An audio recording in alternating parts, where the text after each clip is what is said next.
Eliot Ness was born in 1903 in Chicago, Illinois. His parents were hardworking immigrants who wanted a better future for their children. As a young boy, Eliot was quiet, thoughtful, and loved reading books about heroes and justice. While other children played games on the streets, Eliot often dreamed of growing up to be someone who would change things in his city. His teachers noticed that he was disciplined and serious even as a child, which set him apart. Chicago in the early 1900s was not a safe place to grow up. The city was filled with street fights, political corruption, and gang activity. Eliot often heard about shootings in his neighborhood and saw how crime affected ordinary families. Many people in Chicago were poor, and some turned to illegal ways to survive. This environment shaped Eliot's mind. He wanted to grow up and become someone who would fight against crime, no matter how dangerous it was. Unlike many boys of his time, Eliot loved school. He went to the University of Chicago, one of the best schools in the city. There, he studied economics, law, and political science. He wasn't the loudest student, but he was always determined. He believed that education was one of the best tools to make a difference. His friends remembered him as someone who stayed away from trouble, stayed disciplined, and was very focused on building his future. After graduating, Eliot had many choices. He could have become a businessman, like some members of his family. He could have chosen a quiet life with less danger.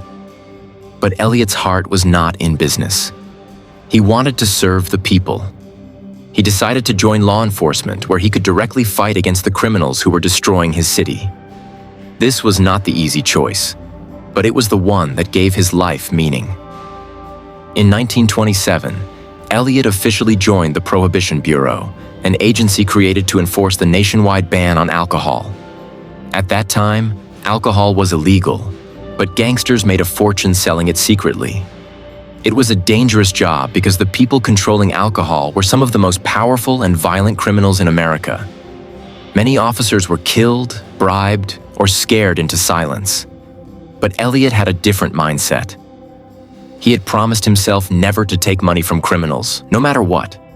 While Eliot was starting his career, another man was becoming the most feared gangster in America: Al Capone. Capone ran Chicago like it was his own kingdom. He controlled the police, the politicians, and the streets. His gang sold alcohol, ran gambling houses, and even owned nightclubs. He became a millionaire while most people were struggling in poverty.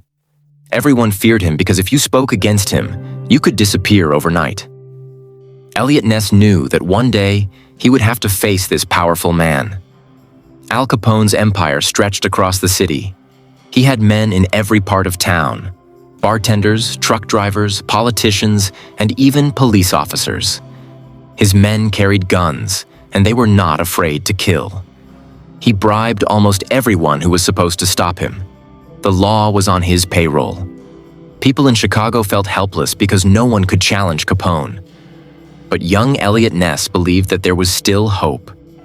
He thought that if he could find the right kind of team, they could fight back. Eliot Ness knew that he couldn't fight Al Capone alone. Capone's empire was too big and too violent. Many officers in the city were already bribed and couldn't be trusted. So Ness came up with a bold idea. He would search for men who could not be bought. He didn't want the strongest or the most famous officers. He wanted the most honest ones. He quietly interviewed and tested men, looking into their backgrounds, making sure they had no connections to crime. After weeks of searching, he finally put together a small but powerful team. The men Ness chose were soon given a name that would never be forgotten: the Untouchables. They were called that because they could not be bribed or touched by Capone's money. This team included accountants, investigators, and tough street fighters. Each man had a different skill, and Ness made sure they worked like one body. The people of Chicago began to hear whispers about this fearless team. For the first time, there was hope that someone might actually stand against Capone's empire. Before attacking, Ness and his team studied Capone's operations carefully. They watched the trucks that carried alcohol, the secret warehouses, and the bars that served illegal drinks. They created maps and schedules, knowing exactly when and where Capone's men would move goods. This planning was dangerous because if Capone's spies found out, Ness's entire team could be killed. But Ness believed in preparation. He knew this fight was like a chess game. Every move had to be carefully thought out. When the team was finally ready, they carried out their first raid.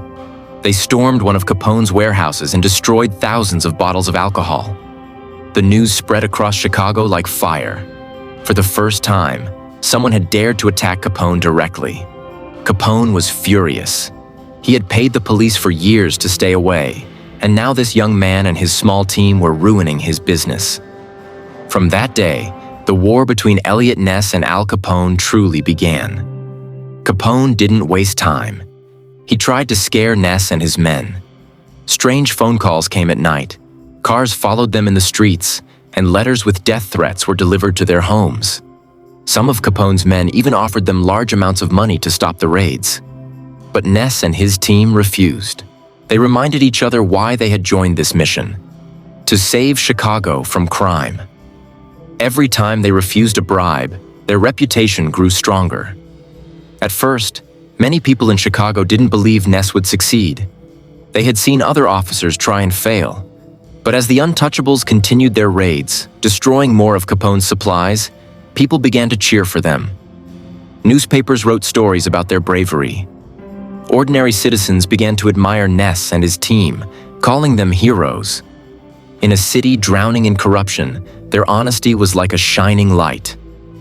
For the first time, Capone began to lose some of his untouchable power. Capone, however, was not a man who accepted defeat.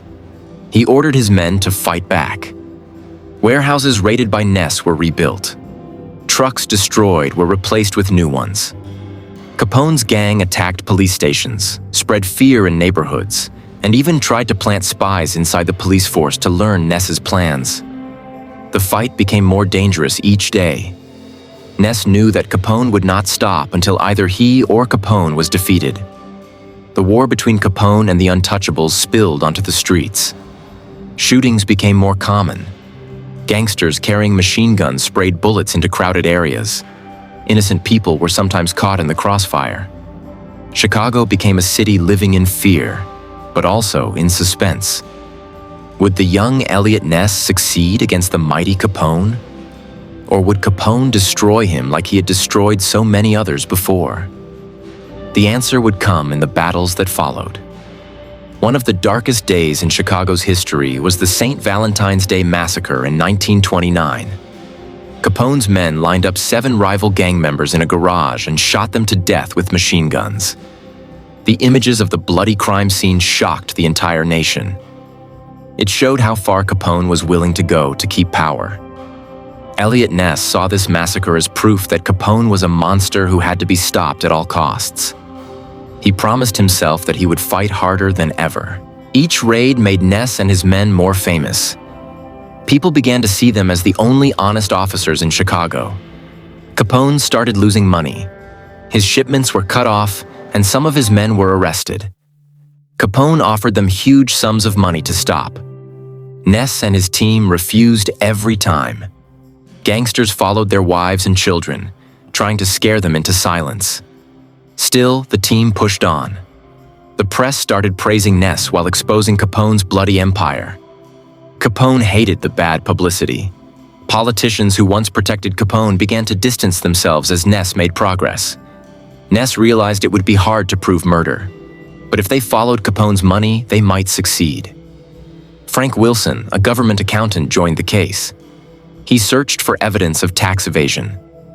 While people suffered in poverty, Capone flaunted expensive suits, cars, and parties. This drew more attention. Day by day, evidence of unpaid taxes piled up. It was not flashy, but it was powerful. For the first time, Capone felt trapped. He could bribe police, but not the numbers on his tax forms. Capone was finally brought to trial in 1931. Chicago held its breath to see what would happen. At first, Capone acted calm.